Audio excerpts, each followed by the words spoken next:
Alrighty guys, welcome back to another little video where today we're going to be taking a look at X58 and whether or not it's actually going to be worth it moving into the future, because wait, X58, it's dead, right? Right? Well, not really. Let's get into it.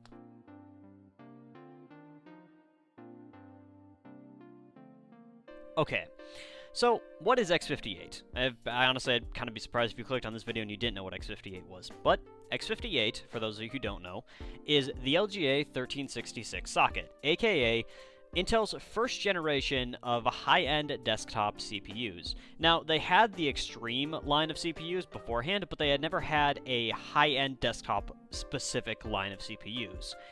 And when X58 first launched, it was widely adopted and widely considered to be very, very good. Well, primarily because it had great IPC, and I think in the original days of X58, Intel had talked about how there was going to be 6-core 12-threaded CPUs later down the line for X58. And because of that, X58, yet again, very, very popular. And at that time, AMD had absolutely nothing to go up against it, and for many years, AMD was simply trying to beat X58. It took until the first generation of Ryzen for AMD to actually have something that could compete with X58.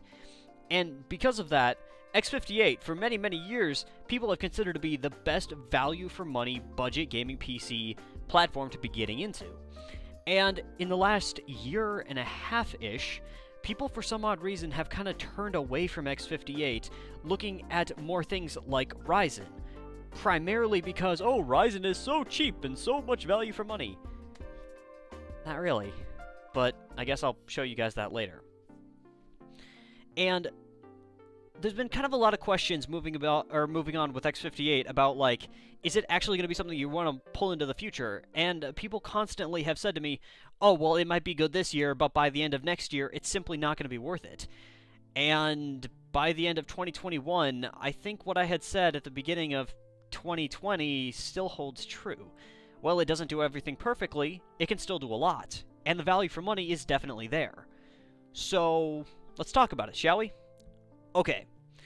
So when it comes to the price, a lot of people try and point me towards something like older Ryzen or used Ryzen CPUs for a better price to performance. When, in reality, because of the prevalence of Ryzen and because there are so many people that have the mindset of, oh, Ryzen is the best thing ever, Ryzen is very expensive. And I'm going to kind of show you guys what I'm talking about here. But Ryzen stuff is very, very expensive. And especially compared to X58, where the prices of X58 has really almost bottomed out compared to pretty much every other platform that I've even seen. Even things like Ivy Bridge and Sandy Bridge stuff is still slightly more expensive than what X58 is, because X58's prices just keep falling. And I'm going to get into that. But for our next positive is performance. The fact of the matter is, there are some games that still run fantastically on an X5680, W3680, W3690, X5690. The fact of the matter is, there are so many games that still run really, really well on a lot of the much more modest and still really good CPUs. And finally, just kind of going along with both price and performance, let's talk about availability.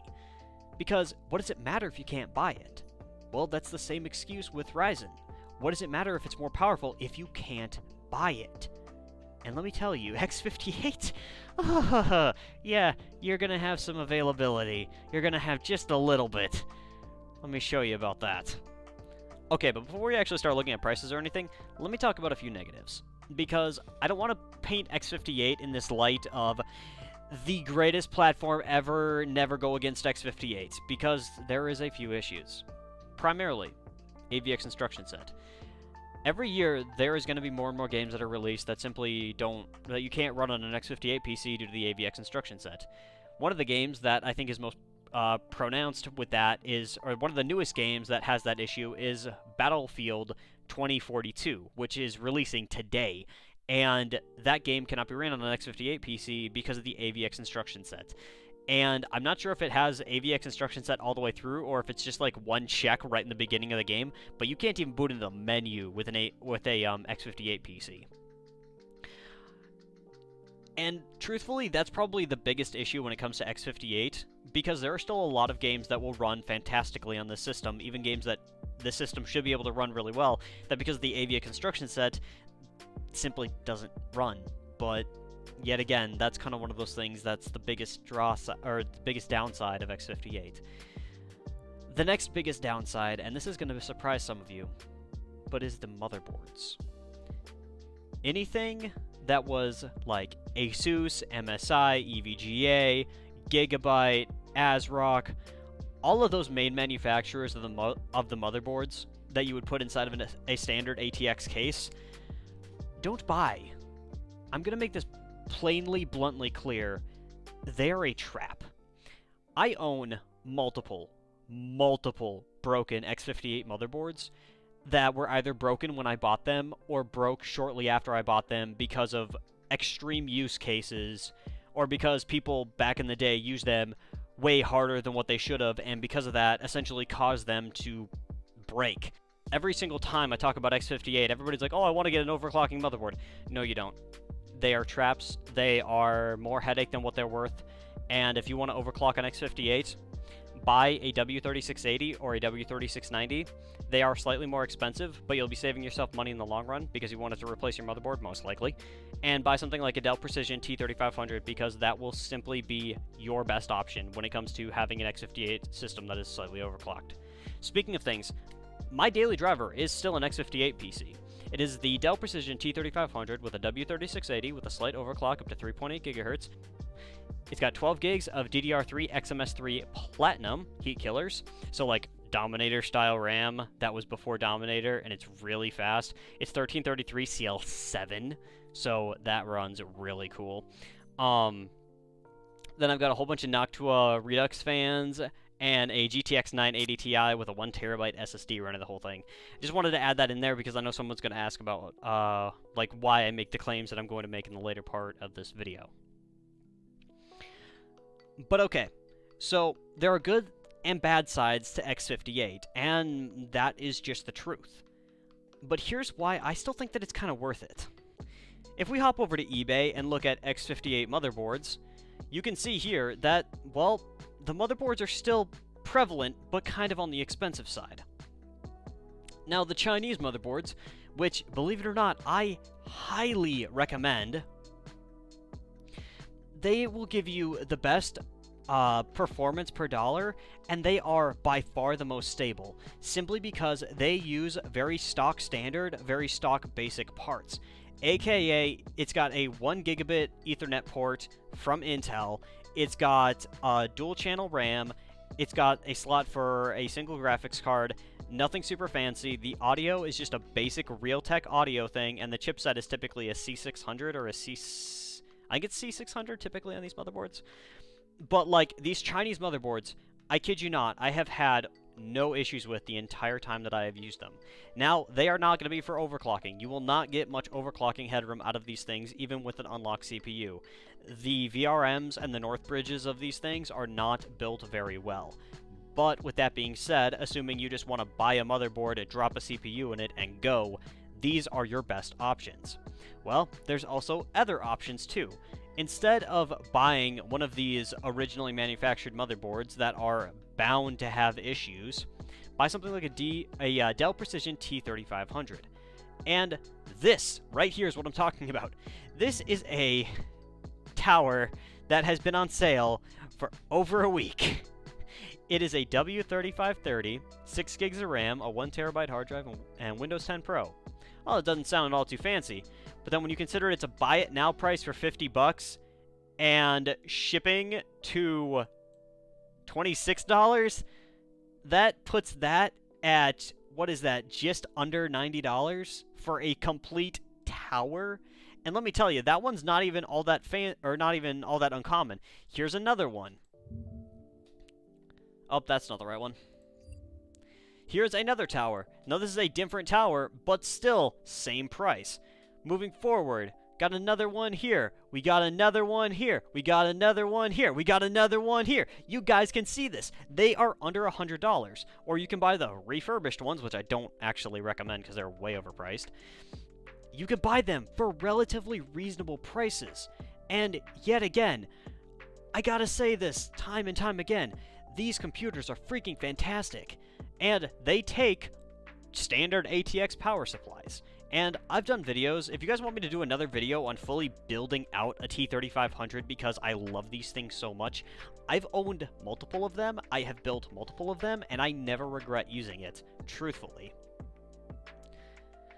But say you want to actually put together an X58 PC, I just kind of threw one together and put one into the cart. Now, I know you guys might disagree with some of the choices that I made, but trust me, this is a great value for money PC.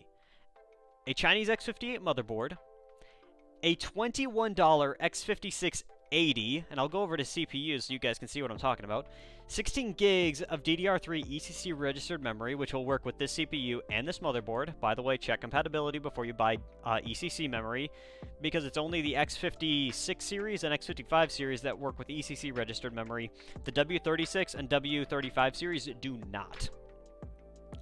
A CPU cooler, a twin tower CPU cooler with 3 fans on it. A GTX 770, my personal favorite used graphics card to go to nowadays. A 700 watt power supply, an MATX case to house everything, and a 500 gigabyte SSD with 3D NAND flash for $433. Let's just take taxes and shipping into account, and let's bump that up to about $450. For $450, you're getting a 6-core, 12-threaded CPU, 16 gigs of RAM, a decent graphics card that, let me tell you, could be upgraded to something better down the line when prices get better of GPUs. A really, actually, quite relatively nice case that you might want to add some fans in for at least front air intake, because these fans are a little bit closed off, but granted, this was just a case I had selected. A 750 watt power supply, which is going to be good for a while. A good CPU cooler, which is surprisingly good. And, yet again, everything that just makes sense. Alright guys, but if you just want to, just to a show of what the CPUs, price point actually are and how ridiculously good some of these CPUs are priced, let's just take a look at the X56 90, because this is the fastest 6-core CPU without overclocking. And, yeah, you can buy them now for about $40, about 40 to 45 USD. Now, these are the fastest without overclocking because they do have locked multipliers. Now, if you wanted something like the W3690, which has an unlocked multiplier, this one will go up to about 90 USD. You can find them for about 70 to 80. It's still expensive to buy one of these, I'm going to be totally honest here. But this is about the only example, because if we drop it down to the W3680, which is only, what is that, 100 megahertz slower? Yeah, the price gets chopped in half to down to only $30 per CPU. I guess 30 to about 35, but still, a W3680 is only slightly slower than a W3690, and it's only about 35 to 40 USD. And that's being generous. If you buy an OEM workstation like a Dell T3500, drop in a W3680, and then something like 12 gigs of RAM, you're going to have a fantastic experience. But now if you guys actually want to check out what a Ryzen CPU costs, let's just look at something more reasonable, like a Ryzen 5 2600, shall we? 150, 130, 150, 120, 170, 150. But don't forget, Ryzen's very, very cheap. Yes. How about a Ryzen 5 1600? 150, 140, 120, 125. But just remember, Ryzen is very, very cheap. Okay, fine. Let's look at Ryzen 3s, shall we?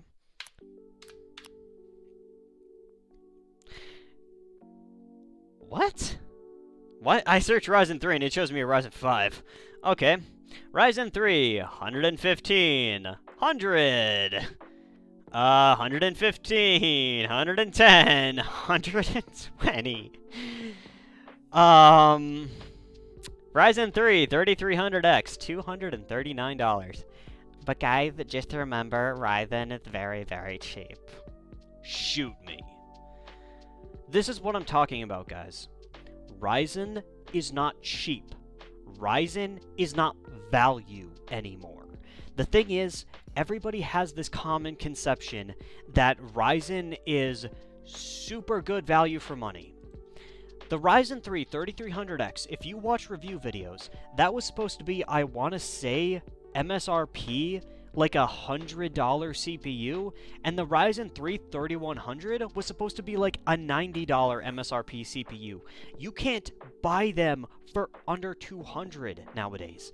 And it's just mind-bogglingly ridiculous that people are willing to spend hundreds and hundreds of dollars above MSRP for a CPU that, I'm going to be totally honest here, they're going to be disappointed with based upon the performance compared to what other things you could buy for a significantly lower price. Remember, it took until Ryzen 2nd generation to beat out the IPC of X58. A Ryzen 3 1200 will not perform as well as an X5680 in most of the same games. There will be a few games where Ryzen 3 takes the lead, but for the most part, games will simply run better on the 6 cores and 12 threads of the X5680. And I keep going over that same exact thing. Like, Ryzen is not value right now. It may have been in the past, but it is not anymore. So, with everything said and done, with everything kind of thrown out there, I look at stuff about X58, I look at the prices, and I look at the performance that I get, and I'm just blown away. Truthfully, I am genuinely blown away by what I see. And just to give you guys, like, a few benchmarks, because I know some people are going to ask, and I know I literally have them done, I just need to pull them up. Okay, so all the benchmarks were taken from my daily driver PC, which is a Dell Precision T3500. I think I already went over the specs, and if I didn't, I put them on screen right now. For PC Mark, it got 3,785. For 3D Mark Firestrike Regular, it got 14,500. For Cyberpunk 2077, yes, Cyberpunk 2077, when I was recording, it got about 40 FPS, and when I was playing it, it was sitting between 60 and 75. By the way, you guys, I have played through the entirety of Cyberpunk 2077 on this PC. Yes, it is a very good gaming experience. Payday 2, another game that I've played quite a bit of recently, ran at least 60 FPS, and ran very smoothly, very fast, very comfortably. Granted, that is an older game, but it is still relatively popular. Destiny 2, as long as you're not in the tower, the system runs fantastically, above 60 to 90 FPS, depending on what you're doing and how many, like, NPCs and how many other players are there. Where the worst performance you're going to see is when you're in the tower, surrounded by like 30 other players, because the CPU was never designed to handle that kind of thing. Granted, you get that same kind of drop even with relatively newer CPUs, just not to the same extent. But I digress. More games like XCOM 2, which I have quite heavily modified, runs at a very constant 60 FPS. Games like RimWorld, which are very easy to play, honestly, still run fantastically. Games like Dota 2, CSGO, League of Legends, Overwatch, you throw any of those basic esports games at these computers, and they just run well. This is what I'm talking about, guys. The value is there, and for a lot of games, it does run well. Now, there are a few exceptions, one of which being Escape from Tarkov. Now, Escape from Tarkov will run on an X58 PC. It's very playable, but the frame times just simply aren't that great. But that was one of the only exceptions that I was able to find in all of my testing that I did for my personal use case. And with some tempered expectations, you can build an amazing X58 PC. And I say that fully understanding that you're not going to probably hold on to it for 10 more years. But the fact of the matter is everybody keeps saying X58's dead, X58's dead. It's not dead. It's just not as prevalent as what it used to be. And a lot of the reason for that is because big tech people just aren't making videos about it anymore. Which honestly I don't really know why, but I guess that is what it is. So how is X58 in 2021 or late 2021? Prices are way too freaking good for half the crap that you can buy. Especially these OEM computers. The T3500 is just one example. The HP Z400, another example of a tower that you can buy for under $100. I think you need to have an adapter to hook that up to the power supply. I think you need to have an adapter to hook up an ATX power supply for a Z400, but that's pretty common for normal PCs, and then something like a Lenovo S20 I think is right around that $150 price point. but from my understanding, that also doesn't need any adapters, so you should be able just to run a standard ATX power supply. There's just so many reasons that I look at X58 and think this stuff is just such good value for money. Obviously, not everything is, but there's still a lot of value there, and there's a reason that there are still people running the 2009 Mac Pros at a professional level workload, because they still do the job. Granted, I know that's a different experience of running an X58 PC for Windows, but I digress. I know this has been a longer one, so thank you very much for stopping by. Thank you very much for watching. Like, comment, subscribe, yada yada, all that fun stuff. I've got a couple of big projects coming up in the works. This was one of the bigger ones, primarily because I knew that I was going to be talking for a very long time, and I apologize for that. But, yeah. See you guys later. Peace.